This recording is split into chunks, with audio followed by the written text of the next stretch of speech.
пуштена е во употреба новата лабораторија за контрола на квалитетот на водата за пиење, со која ќе раководи јавното комунално предпријатие Водовод Илинден, а се отвора за прв пат од основањето на предпријатието. На отворањето на лабораторијата присуствуваше градоначалникот на општина Илинден Александар Ѓоргиевски и директорот на Водовод Илинден Ивица Трифуновски.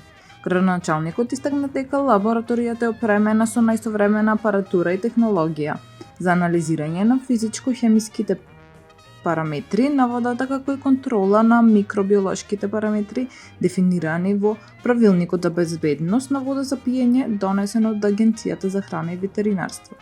Досега предпријатието го контролираше составот на водата преку соработка со надворешни лаборатории, со земање мустри во правилни временски интервали, а од сега тие испитувања ќе ги прави предпријатието, при што ќе бидат заштитени финансиските средства. Град Скопје ги известува граѓаните дека терористичната дезинсекција на подрачјето на град Скопје против возрастни форми на комарци ќе се реализира од 22 до 25.7.2024 година, во периодот од 22 часот до 3 часот наутро.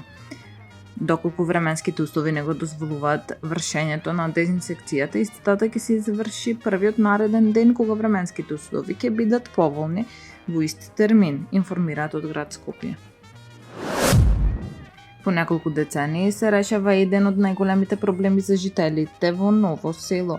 Конечно, краците на улица 1 се асфалтираат, информираат од локалната самоуправа. Се асфалтираат 4 краци на улицата 1 со вкупна должина од 200 метри и вкупна површина од 600 метри квадратни.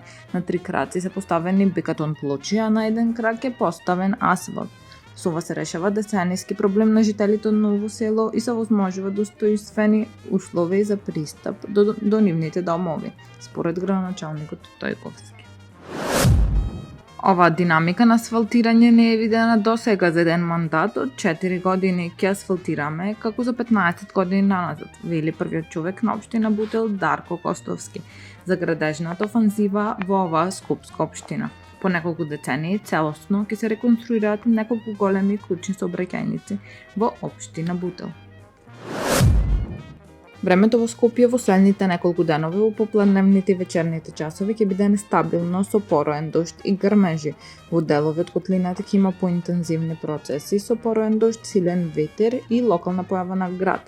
Од управата за хидрометеоролошки работи со препорака во случај на појава на електрични празнења се препорачува поголема внимателност, да не се престојува на отворен простор и под осамени дрвја. Таму е Скопје, град мој љубав лише, што ми расте сни. Вечно